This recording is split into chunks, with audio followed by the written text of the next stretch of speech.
and welcome to Qtr Time podcast. I'm Lucy G. And I'm Lucy P. And we're here to bring you all the netball goodness you never knew you needed.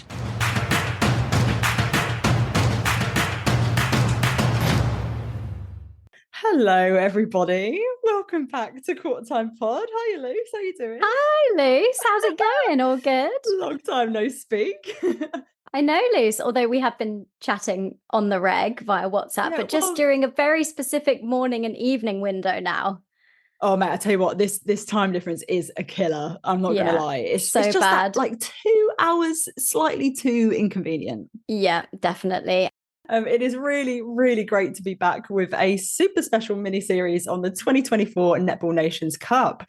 As most of you will know, we've been on a little bit of a hiatus, but we're so excited to be back in your ears for a couple of episodes to commemorate the end. In your ears? That sounds weird.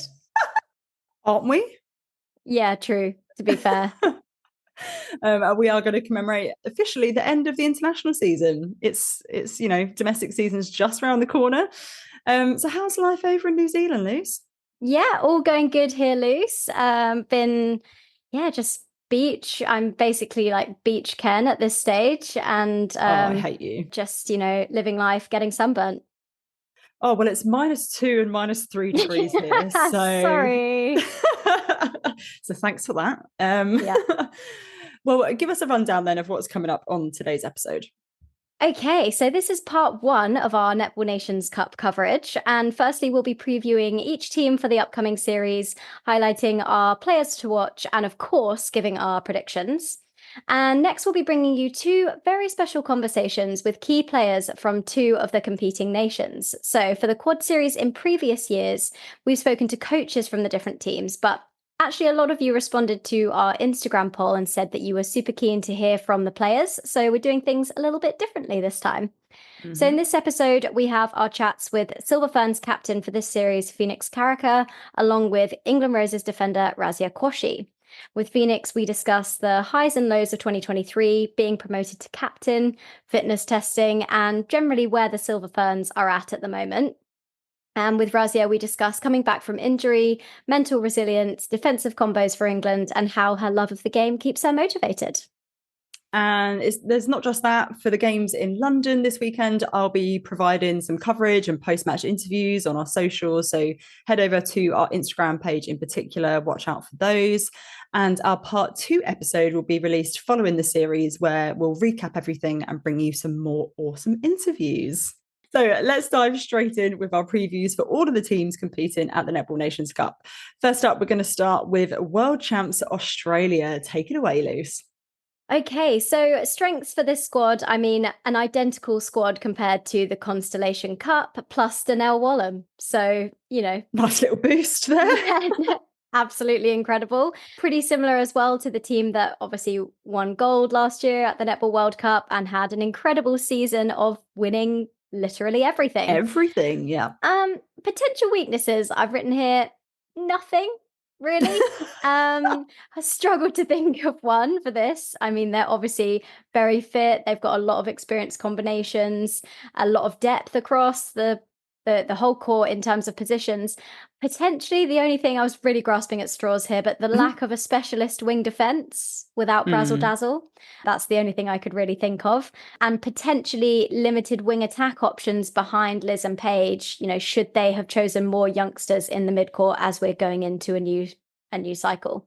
Yeah, I did have a question about the midcourt, because the shooting end and the defensive end each have a kind of youngster that's being embedded, Sunday, Sophie Dwyer, but they don't have that in the minis. And I'd love to know kind of who that next gen of players is for Australia in that midcourt, because everyone keeps talking about Hannah Mundy a lot, but we've not seen her be given any opportunity. So no, and I mean, I think you've got to keep your eye on Taylor Fraser as well. Especially love her. Moving to Mavericks this year under old T-Nev. Very exciting. Anyway, our ones to watch for the Diamonds, pretty much everyone, but I would say that Sunday Ariang is one to keep your eye on. I think she's really going to come into her own in this series. And also Karaka has been red hot recently. Yeah, she's just impossible, like impossibly good. I don't think I've seen anyone own a baseline quite as well as she has for the last however many years. Yeah, phenomenal. so true. And I mean, the depth that they've got in that shooting end is outstanding. Yeah. I couldn't tell you how they're going to start, each game. It could be anyone.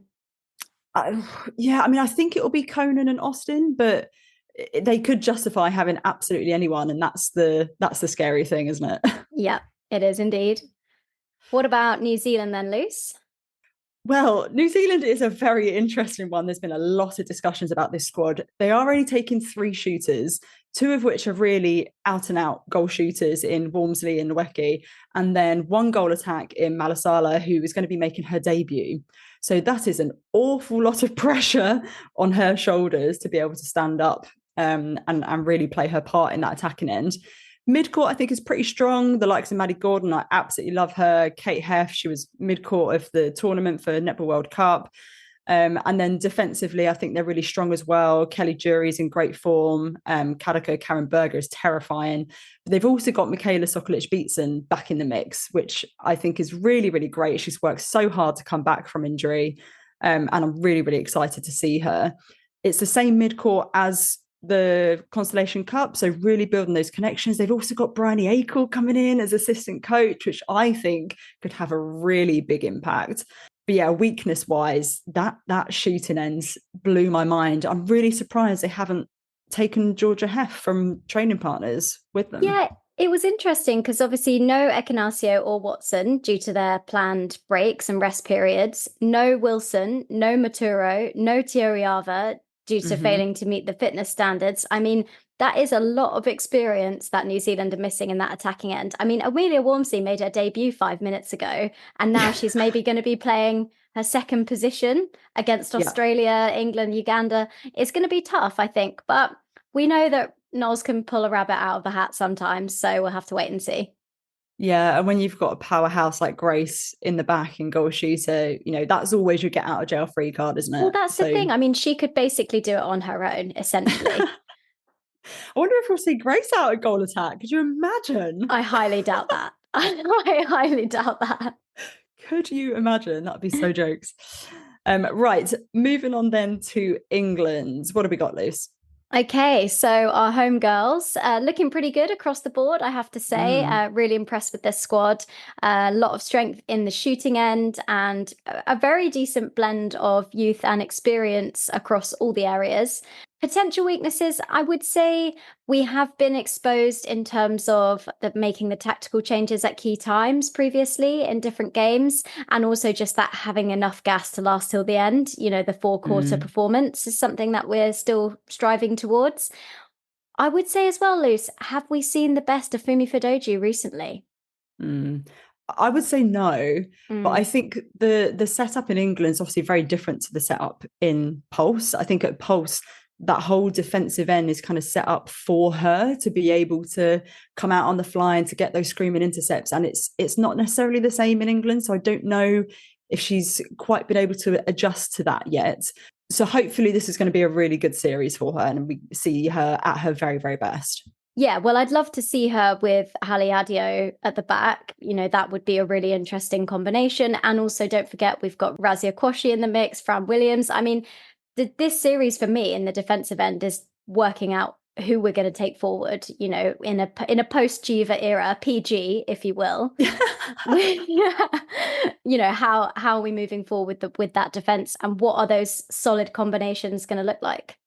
I have to say that the blinding omission for me is Vicky Oyosola. I don't know what that poor girl has to do to get herself in the squad, but her form is absolutely sensational. And I absolutely would have had her in this squad. Yeah, because you look at it and we do have 3 goalkeepers.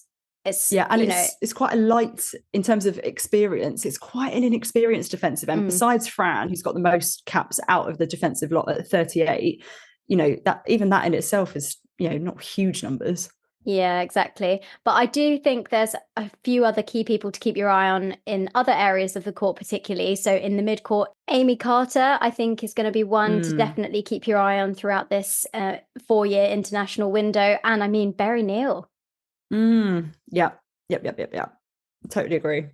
So looking at Uganda, Luce, you obviously had a look at these guys at the Wales Test Series recently. What did you think in terms of strengths and weaknesses?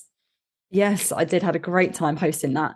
I thought it was really interesting. I kind of felt for them in the first test because chatting to Mary, who won Player of the Series, I spoke to her about that first test and how they came out in the tournament. And she said that they only landed from their flight on Tuesday afternoon, and then they're obviously playing Wednesday afternoon or Wednesday evening. So Jeepers. like there was no landing plan or anything like that. So that is incredibly tough for those players to then go out on court. They were exhausted, not to take away from Wales, who I think were incredibly strong in that first test. But Uganda were not at their best. And then they turned it around in test two, massive win. So it's been a real kind of mixed bag from them. But a couple of real strengths for me. I think Irene Yaru was really, really strong. Carried on her form from the World Cup, which is great to see. Between sort of her and Mary, I think they kind of carried that attacking end at times. We didn't see Hanisha Mohammed's, sadly, for this series. I would have absolutely loved to have seen her, but she was training with Surrey Storm. But I think she's going to make quite a big difference in this series to have her back in the side, assuming she's going to be playing. So yeah, that is one to watch for me, is Hanisha for sure.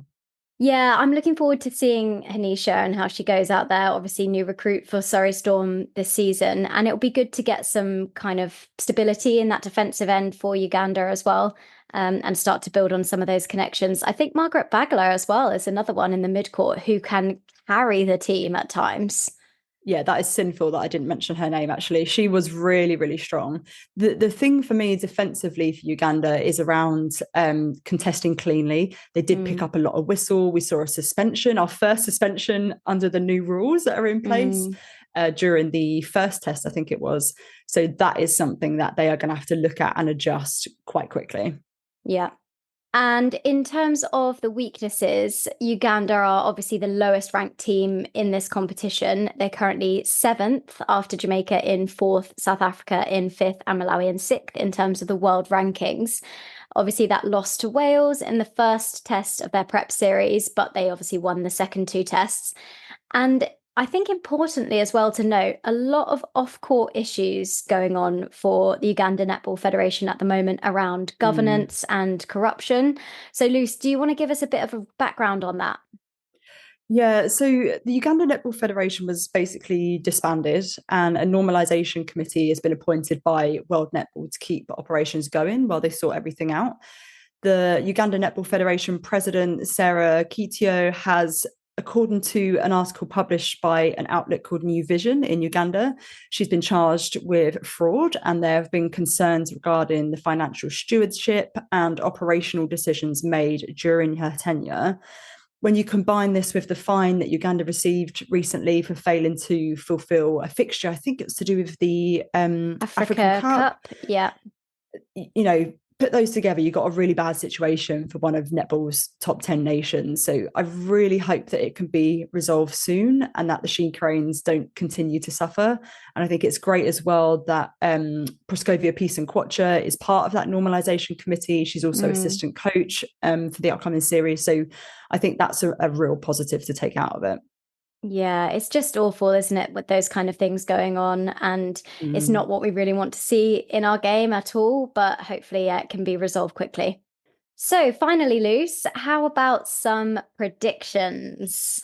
Well, I'm going to bet my mortgage payment that we'll probably have the same predictions. Yep, you're probably right. Same brain and all that. So for me, in fourth place, I think it will be Uganda.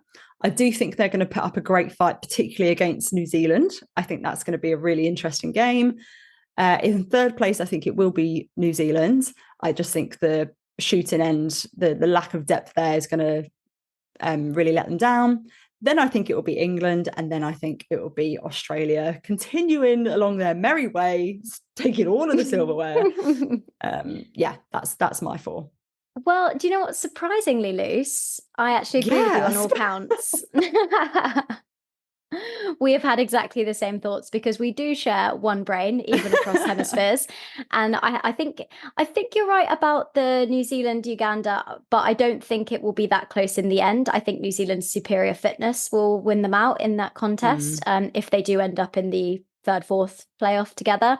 I would like to think that England could hopefully go all the way. Obviously, back the girls, would love to see them do it. But I just am looking at that Diamonds team on paper, and there are no chinks in the armor as far as I can see. Yeah, but we did beat them in the pool stages at the World Cup, so it's not, it's not impossible. It can be done. But I just think, we do have a great blend of youth and experience, but have this group been together for very long? Probably Exactly. not. I think we're at a different stage to the Diamonds Yeah. in where they are. They're cementing, they're existing. We're feeding and drip feeding in the new ones. So I Yeah, think we're it's embedding, just aren't we? that's probably going to be the reality for this series. But we will have to wait and see. Obviously, we'd love to know what you guys think as well. So do tweet us or get in touch on Instagram and let us know your predictions. How about play of the series predictions? Oh, yeah, that's a good idea. Okay, who Okay. who do you... Okay, no, I'm going to go first. Okay, right. I think it will be Courtney Bruce or Helen Housby. Oh, get out of my head. Yeah, I was going to say Courtney Bruce. I Okay. just have a feeling. Okay, if you're saying Bruce, I'll go Housby. Okay, great. Right, that'll settle then. Now, before we get into our interviews, we just wanted to quickly remind listeners that the new international rules of netball will be used for this series. So we're going to put a really good link that has a great explainer for the changes in the show notes for you guys, so you can bring yourselves up to speed. And we'd love to hear what you think about the changes as well, and how you think the teams will be impacted. I do think it's going to be a little bit of an adjustment. But yeah, let us Yeah. know what you guys think. And for the umpires as well, obviously, don't forget they're getting used to these new rules and implementing them. Maybe there's going to be a lot of people saying caution. No cautions anymore. And I do think New Zealand are going to be impacted by the change in the short pass rule. Yeah, 100%. But then again, Maturo, who was kind of the worst offender for that, isn't in the squad. So who Yeah, I guess knows? so. Who knows?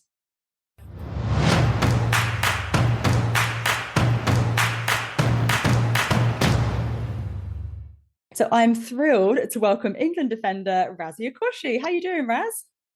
I'm good. It's good to be back in the setup after like a little hiatus. So I'm really, really excited for this one. I'm sure. And you are midway through your preparations for the Nations Cup. So how's it all going? It's been tough. It's been quite a lot of work-ons. We've been, doing our homeworks, watching our videos, and trying to get everything, down to a T and actually make sure that we're prepared and ready for, the three teams that we're going to face. Well, we are so excited to see you back in a red dress again. And I think it's fair to say your England Roses journey has had a few ups and downs. And sadly, you were incredibly unfortunate in terms of injuries over the last few years, suffering an Achilles injury in both 2021 and 2022, which ended your domestic seasons. But you did bounce back in the Netball Super League 2023 and have since represented England at Fast Fives in November last year. So when you look back now at your injuries and at your time during rehab, how do you reflect on that whole experience? Reflecting back on it, it's probably one of the hardest things I've had to do. I think I've always been one of those people that, just go with the flow, nothing's going to stop me. I'm going to go for this. I don't really care, blah, blah, blah, blah. But I think it was the first time that, I actually felt like my body gave up on me. I think it's like when you start questioning yourself, you start having doubts and all that type of stuff. And I think, having back-to-back injuries, kind of, affected me physically and mentally. But I was based here for my rehab at Bisham. So I was at the IRU and I did quite a lot of my rehab here for like 2 years. And it was a long journey, but they prepared me in like the best way they could. And I think that's made me so much more resilient and grateful for everything that's come, because it could have ended my career, but it didn't. And I'm grateful for that. Yeah, I can't imagine the level of like mental toughness it requires. And it makes me think of someone like, a Beth Cobden or a Jodie Gibson, like the injury after injury and just so unlucky. And I think it's really interesting that you talk about the mental strain as well, because we read an article from May last year where you said, there's always that mental strain, that cautious side of playing netball. You start doubting yourself, and mentally, I'm probably the weakest that I've been across the past season. And we actually spoke to Jodie, had a whole episode on injuries, and she spoke a lot as well about the mental toll of being injured. So where does that inner strength and that resilience to overcome back-to-back injuries come from? I honestly think it's my upbringing. My mum kind of raised us this way, like me and my sisters, and I've just never been the type of person to let anyone tell me what I can and can't do. And I guess it's the same in netball. Like I've always wanted to come back and, be a tough person to play against, have that people put like respect on my name and make it like make people's life difficult. I think that's like the most annoying thing about me. I think when I get on court, it's not about who I'm playing against. It's how much destruction can I cause for them? Can I interrupt their phases of play? Can I make their life as difficult as possible? And I think that's the competitiveness in me, but also the annoying thing about me. Like I just want to be annoying. And I think that's probably what got me back. And it was quite hard, honestly. The second injury, like I almost didn't make it back for the season. I think I was like, I'd had like deadlines to make my strength testing, and I kept on not making the mark. I think I got COVID midway through, but it was just that fight to want to come back, and I end up making it back just. And I think having the likes of like Jodie and like Sasha and Britt and Beth, they were in my corner every single time. And even like the new S&C coach that we've got at Saracens, James, he stayed with me throughout the whole journey. He was just new to netball. He would humor me with my drills. And every time I was like, oh, I want to do this, I want to push on, he'd be like, we'll just, calm me down, bring me back to earth level. And I think they just helped me get back into that mindset, get that hunger back for the game, that love for netball. Because I think for a while I didn't love it. Can even I didn't like the sight of a netball. I didn't want to touch netball because I didn't want to do it until I was actually playing. And I think for me, like the rehab, like, oh, do you put some netball into it? I was like, no, I do not want to put netball into it. I want to get back on court and then we can introduce the netball. And I think I was very much, self-aware about my emotions and like what I needed and what I wanted to get out of it. And I think that helped me in the long run. Wow, that is absolutely incredible. And it shows to me such strength of character to like keep persisting, keep going, to keep wanting to push yourself to be better and to get better. I think that's absolutely phenomenal. And the names that you listed off there were obviously all previous Saracens Mavericks players from 2023. Some have moved on now. And you mentioned the S&C coach. Saracens Mavericks have obviously backed you for the last however many seasons you've been with them, through all of the injuries, through everything. How much does that club mean to you? That's home. I always tell people this. Whenever it's a new signing season, everyone watches me and they're like, "Where are you going?" I'm like, "I don't have anywhere to go. This is me." I think even when we were, Hertfordshire Mavericks and we signed over to Saracens, they are just the best support I've ever had. Through all the injuries, the love and support I've always had from them is just crazy. Even like when the girls are off playing or whatever, I rocked up to the rugby part of the Saracens bit and get treatment. And, Phil Morrow, they absolutely love and care about me. And I just think I don't see myself moving, but end of the day, whatever happens, happens. But that's home for me. I think that's great, and it's a sign of a really strong, positive culture that players feel that way and they have no desire to leave. I think that's fantastic. And of course, you made your first appearance since your injuries in the red dress at Fast Five in November last year, where you captained the Roses, which is amazing. So, what did it mean to you to finally be back in that red dress? It was crazy. I honestly didn't think I was going to go Fast Five. I've only played it maybe twice domestically. And I think I've never even like thought I would have, had the opportunity to go out there in New Zealand and play. And I think once I did get it and Sonia came up to me and was like, "Oh, you're going to be captain." I was like, wrong person. Why did you say that?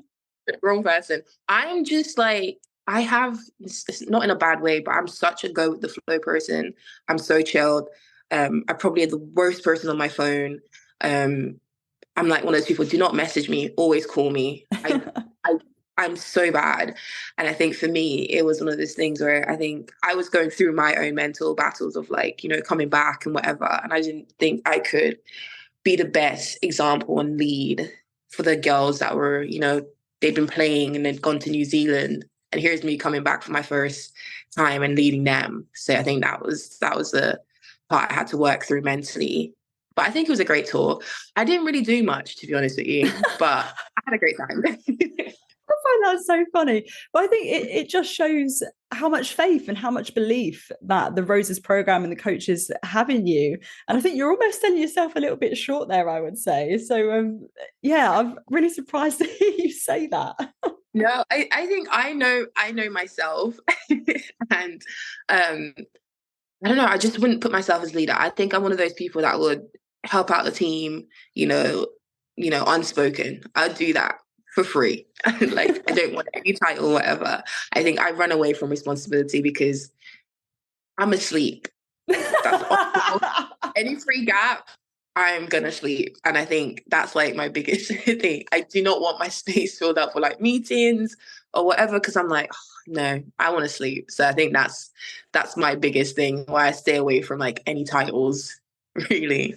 I love that. That's so funny. But you're also vice captain for Mavericks last season, am I right? I'm not making that up.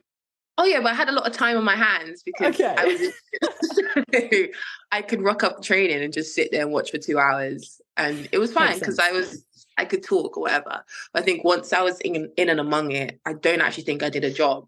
I think I left it up to Sasha, and she was an amazing captain. But yeah, yeah, Sasha's such an incredible woman, and what a leader as well. Yeah. Well, looking a little bit more specifically then at the Netball Nations Cup coming up starting this weekend, blimey, it's come around quickly. You're going to be up against New Zealand, Uganda and Australia. And I think out of the three of them, I believe it's only New Zealand that you've come up against before. Is that right? I played against Uganda early on in my international career. I think that was probably under Tracy. Right. I think the only team I haven't actually played against is actually Australia. Right. Okay. Well, talk us through the preparations for this series coming up against a side like Australia you've never met before, and what your expectations are. Very fast, very clinical. They are very well trained team, and I think you have to catch them off guard or disrupt them. And I think for us, it's just making sure that our basics are to high standards and that we are very clinical in the way we move the ball, our tactics, our setups, and just making sure that we take care of everything. I think with a team like that, who are just always going to keep going and keep coming back at you, you always need to find that extra 1%, that extra, fight to keep going back. And I think we've definitely got that. I think training this week has been so hard. And, so like very much of like we're drilling stuff, like we do 6 reps and then we come back, we talk about it, making sure that we're getting it right so that when we go out there, there's no questions about, this setup or whatever. Everyone knows what we're doing. Everyone's on the same page. And hopefully we'll go out there together and united. And put on like a strong front against them. Absolutely. I honestly cannot wait to see you guys go out there. And all 3 nations that you're going to be coming up against have tall timbers in their shooting end. Of course, you've got Grace Nweke, Mary Chollock, Karaka, who's actually deceptively tall. People don't think she's as tall as what she is. And that's quite a tall order for England's defensive end, who are by and large probably on the shorter side. So how does that factor into your preparations? I've always been short. So, I think whenever I'm in Super League and I come against Loughborough, I stand next to Mary and I'm like, you are you're tall, like, wow. So I think for me, it's just the same preparation. I think we have to recognize that she is, a strong pillar at the back for them, and she's grown in strength over the years. And we just need to win the ball early. I think that's one of us. We're going to have to win the ball early or create a massive gap that will allow, me to get front or whoever's at the back to have that time and space with the flight of the ball. And that goes for every team. We've got Wallen as well, who's with that lead. And she was hard to play against and one of the hardest shooters I've played against, because not only is she tall, but she's very, very strong on the mark.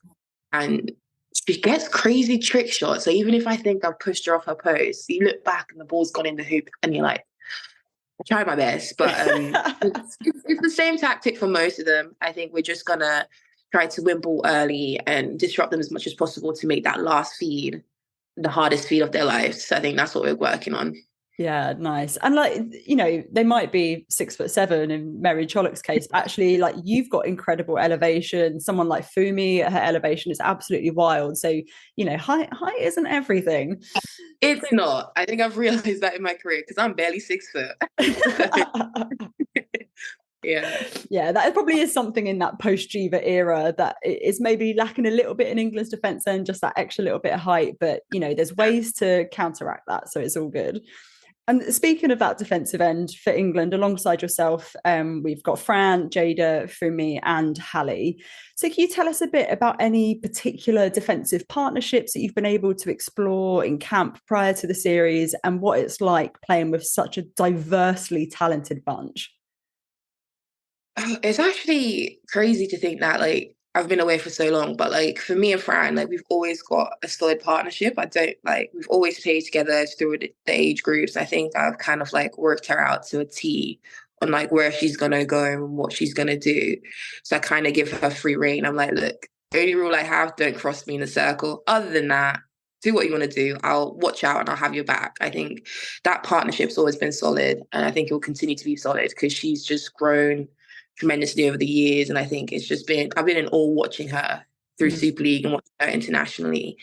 Me and Fumi have just started to like gain a connection. I think I'm used to, you know, a shorter like Jodie and like a Vicky who's like running hard on everything. I think for Fumi, she's just so aerial. Like I'm just like, you know, you're like, oh, Fumi, no, you've left your play. And then she just jumps up and tips the pass. And you're like, oh, never mind. You're right. Cancel. Right. I'm so sorry. I should have backed you. So I think me and Fumi's relationship are growing, and I think me and Jada work together in Fast Five, and I think we're both keepers, so we both think the same, and we both want to go on the same thing. But it's been working through that and seeing like who's front. Are you going to stay front? Who's going to go off on this? And figuring out which passes we prefer to go on, what we prefer to pick up. But it's just knowing that, you know, each person have a specific way of playing, and it's just working out how they're going to put them together. Because what you don't want to do is both go on the same thing and be someone's behind you getting a free shot. So I think that's our biggest goal so far. And actually, it's funny you mentioned Fran. It was the 2020 Tiny Jamison series, I think, out in New Zealand, the one where Jess had COVID and she had to stay in England. That series, you and Fran absolutely blew my mind. It was phenomenal. So to see you guys back together again for this series is something that we're like greatly anticipating, very, very excited for. But the thing that strikes me most about this particular England squad, there's been a lot of compliments about this squad. I think that there's maybe one tweak that I would have made, but otherwise it is such a strong, really diverse squad, a mixture of youth and experience. And there's so many variations that you could have. You got, you know, Amy Carter in Wing D, Ellie Ratu in Wing D. You could have Fumi in Wing D, Fran. There's just so many different combinations. Is that kind of variety something that's been looked at in training? Definitely. I think we've played around with almost every single one that you've named. I think this tour we've probably done Fran keeper as well as goal defense. So I think that's like another one to add. But I think with the depth that we have in the team, it's actually so nice because you get to try out like different things, like on a centre pass. You're like, oh yeah, you're good at that. I forgot that you could add that to the team. And I think Jess has a very hard job to decide, you know, what team's going to come up against, you know, the opposition. And I think everyone's been working so hard and like it's been so competitive and so, you know, everyone's fighting for everything. We're not making each other's job like easy at all. We're making it difficult. We're asking questions of each other. And I think once the attackers step up, the defenders then rise again. And then we keep doing that in training. And I think it's going to be hard to figure out the starting 12. And I don't envy Jess to select that at all. Yeah, who would be a coach, right? The biggest headache going, but it's the best headache to have. So, you know, swings and roundabouts. And finally, in all of the excitement of being back on the international stage, one thing that really stuck out to me during the research that we did for this episode is your deep love and your passion for the game, and how this kind of pure love for netball is what's kept you playing and coming back for more through all of the hardships. So when you have the pressures of a high performance environment coming at you left, right and centre every single day, How do you keep this love and enjoyment of the game at the forefront of your mind? For me, it's been difficult for the last 3 years, but I think I recently got a job at a prep school teaching netball. And I think when I first got a job, it was during COVID. I think it was after my first injury. I just got a job, and I think I was teaching like little kids. And it sounds so weird, but like when I used to come into school, they'd be like, "Oh, Raz, Raz, Raz, Raz, Raz," and like when I was teaching them, they were just so willing to learn. And I think that made me happy in a sense. It was, it was so refreshing to like, I kind of like fallen out of love with netball because of like my injuries, my body'd fail me. I had to do 10 months of rehab, and I was probably down in the pits a bit. And I think coming in, I was like, I have to teach netball still. And seeing those like kids like pick up a netball, playing it, loving it, going away, searching netball, coming to my matches, it made me appreciate the sport a lot more than I did previously. And I think that's probably one of the best thing of, having that time away from netball, time away from like the program and that type of stuff, having something outside to do, that kind of like made my love for the sport grow because I'd seen what it could do for little kids. And the appreciation that they had for it made me appreciate it a bit more. But yeah, I think my love comes from just the family I had at Mavericks as well. I think through everything, they've supported me, like everything. I remember Brit driving up from Kent with cooked food from her mum when I wasn't answering her phone. Because I love her mum's cooking. I remember like Sasha like driving up and like having like a little like envelope, and they'd like all like put cash in it for me to have a hot girl summer, and on the front of the envelope was like, "Oh, Raz, hot girl summer," because I couldn't have it because I wasn't walking at the time. And they were like, "We just want you to have a nice time." And I think back to all those nice things that I've got. Like even when I got injured with Bath, they sent me flowers and all that type of stuff. It just makes me love the sport because it's such a community. It's like one big family, and they support one another through everything. I think that's what keeps me going.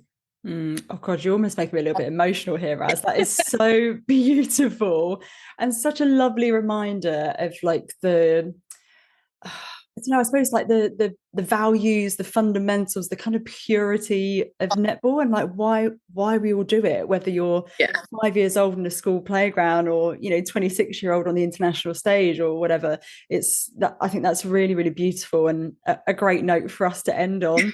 So thank you so much for your time, Raz. It has been such a pleasure talking to you, and I wish you all the very best of luck for this series. Oh, thank you so much. Thank you.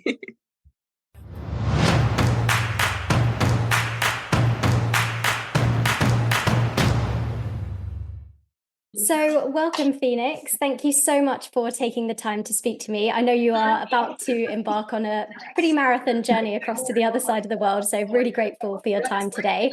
I know you're short on time, so I'll just dive straight in. I'd firstly like to start by taking a look back at 2023 for you as a whole. It was a very busy year, obviously the Quad Series in Cape Town, followed by a stellar domestic season and winning the ANZ Premiership title.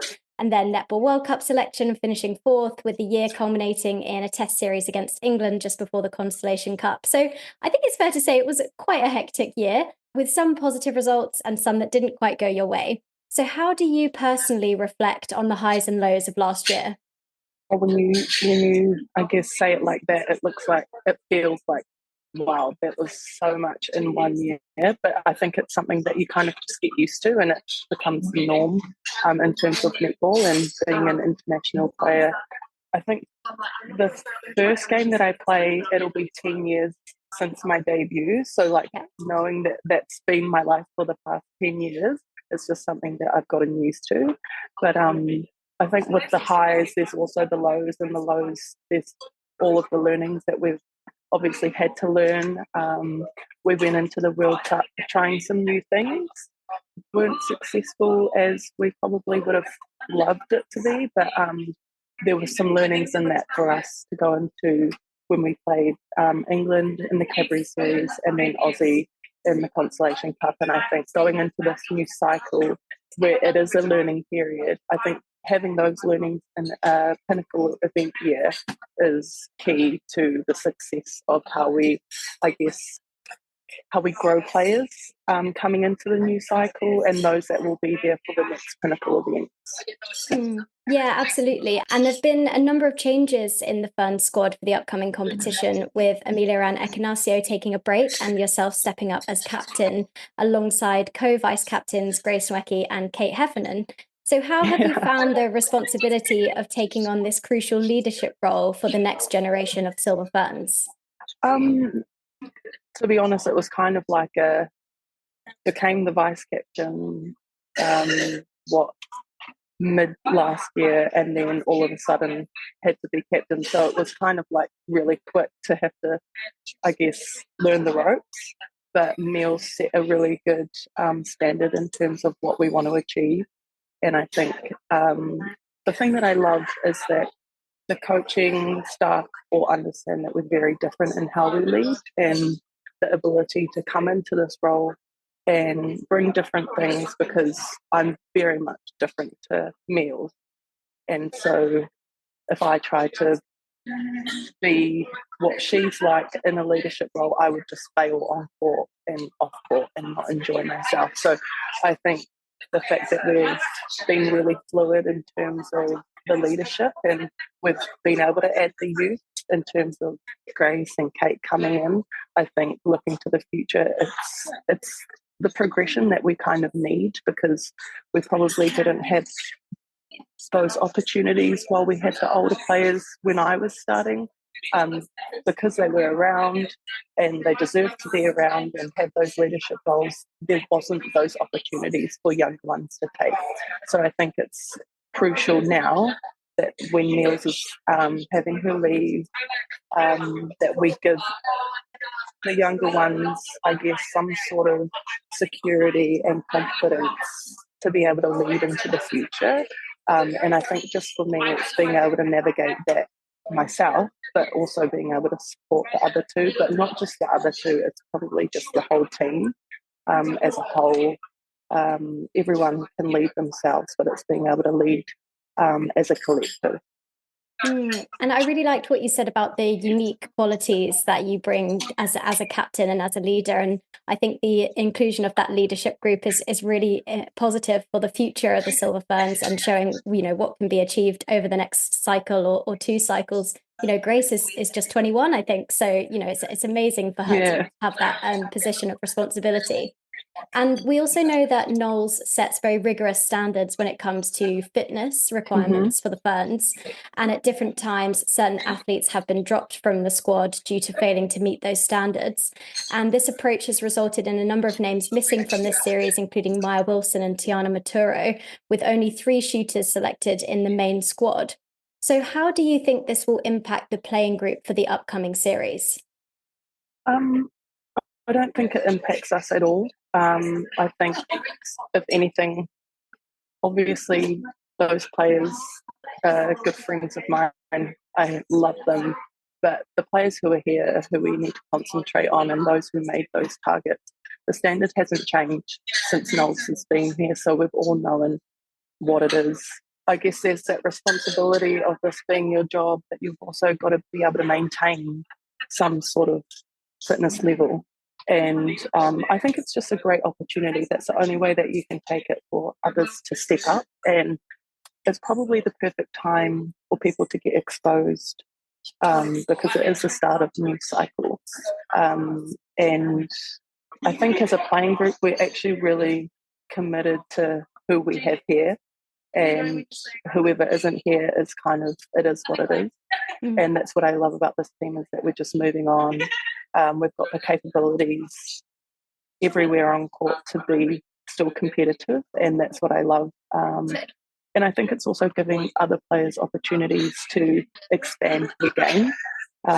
So, who knows, you might see a Amelia Winsley out at goal attack. But I think that's great for the future. Like I've been saying, we need to be able to give people these opportunities so that they're not just stuck in one position. But I think it's key growth for our team and our squad. Yeah, no, that's really interesting. And I would say as well that some people have raised concerns in recent years that the Silver Ferns have become too reliant on key players. So this is an opportunity to really expand the pool and see what else is out there in terms of the depth of the talent. And Ekenasio is often mentioned as a name of someone, who the Ferns have relied on for a number of years. And as good as Ekenasio undoubtedly is, how do you think New Zealand, as a relatively small nation, can continue to create that player depth at international level over and above what we're currently doing with this series? It's an interesting question, because I guess something that I ask myself as well, and I haven't found the answers for, but I think it's a lot of trial and error, because we don't know what is going to work. I guess I've been very fortunate in my career that when I was given an opportunity, it was it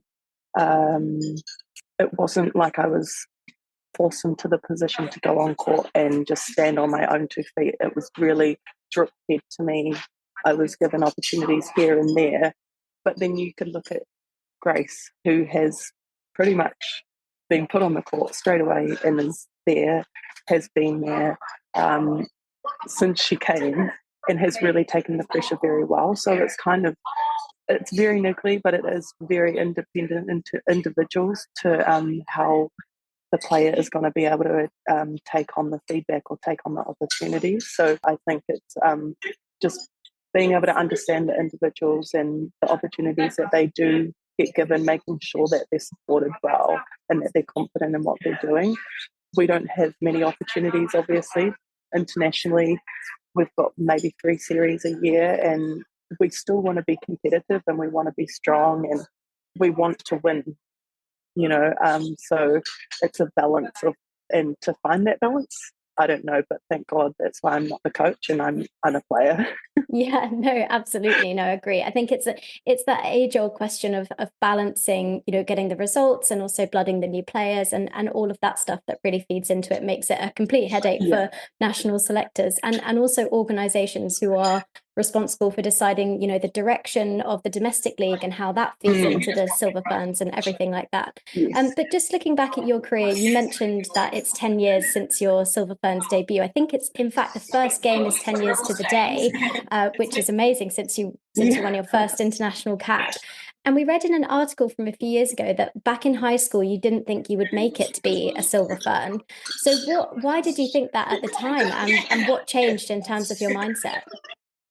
Yes, when I look back, and that comment is more around, I was kind of like a typical lost teenager, and I really had no direction in terms of where I wanted to be, what I wanted to do.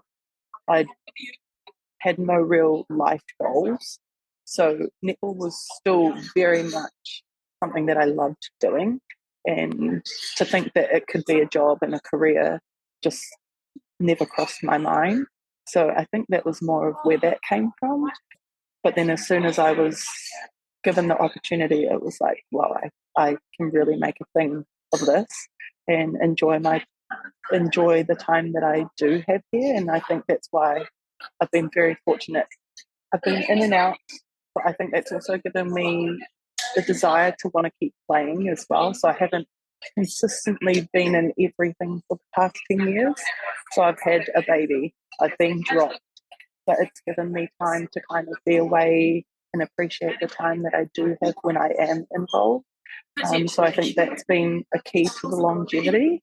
But yeah, I think it's crazy that it's going to be like to the exact date that it's going to be 10 years. I only just found that out this morning, but really honoured to be able to be in this position. I got a message from Gina just 10 minutes ago, really giving me some support and some wise words about the pressure of being a captain. Not that it's forced on you, but I think it's just you put that pressure on yourself because you want to be able to perform and lead your team very well. But I think knowing that it's exactly 10 years, I'm just kind of like, this is where I'm supposed to be. So I'm very much a person like things happen for a reason. And for me, this is obviously meant to happen. So I kind of came into camp a bit nervous and anxious, but then finding that information out, I was just like, it's all good. I can, just stay being me. I can chill out, and the processes that we've got through the team and what we're trying to achieve will kind of lead itself. And it's more of just trying to make sure that everyone's on the same pathway. And if I can do that and encourage people to be the best that they can be, then I'll be happy with that. Yeah, wow. I mean, it's almost poetic in a way that it's that 10-year period from first cap to, your first game as captain. Do you think if you told your younger self that would happen, that you would have believed it? Never in a million years. I think if you knew me as a young 18-year-old, you would have definitely have said there was no way I would have seen that yourself. So, and I have family who know my background and know my story, and they're just, every time they see me, we're so proud of you. And I don't really take it very seriously, but I think being here and knowing that it has actually been 10 years is just like, wow, okay, I really need to be more appreciative of myself and what I've been able to accomplish. So yeah, I mean, it's something amazing to be proud of. I mean, getting even one cap for your country is incredible, let alone captaining the team. And obviously, you mentioned the time away that you had from netball to have your child, of course, your first baby. How do you think that has informed your relationship towards netball moving forwards? I guess the easiest way to put it is that a loss is just a loss. I get to go home after a loss or, not a very good game, and I see Palmer and she's like, good game, mummy, you did so well. And it's just like, I didn't play that well, but you look at your child and you're just like, this is perspective on life. It's just a game. They have no idea what you're doing. But I think it also gives me the ability to be really proud of what I'm doing, because when she sees me on TV and people are videoing her, I'm just so happy that she's happy to see me. I think it's put netball in its place in terms of this very much is my job that I get to enjoy, but then also there is life and balance in life. So I think that it's probably been key for me to be able to still come back and enjoy netball while I'm here. Yeah, that's amazing. And I love what you said about the perspective. And it's almost like you've always been a role model for young girls as a netball player, in the limelight, but now you're the role model for the most important one, which is your daughter. And that's really incredible. And just finally, before we wrap up, Phoenix, as I know you're heading off to board the plane shortly, at the Nations Cup, you will face full strength Australia, England and Uganda sides. And in 2023, you defeated Uganda by 10 goals at the World Cup. Your record against Australia was 2 from 6, and against England it was 3 from 5, including 3 tests against an England side, which didn't include any of their players from the Netball World Cup. So what are you hoping that the Ferns can achieve at the Nations Cup this year? My focus isn't on results, it's being able to perform and consistently be happy with what we're putting out on court. We do have some new faces in the squad, and I think the goal is always to win. But like I've said, this is crucial learning for us and opportunities for those to kind of be even in the black dress. So it's always about winning, but there's also a lot more that we've got to focus on, I think, and it's about growing the depth within New Zealand netball. Amazing. Thank you so much, Phoenix, for your time, and have a safe flight. Awesome. Thank you very much. See you.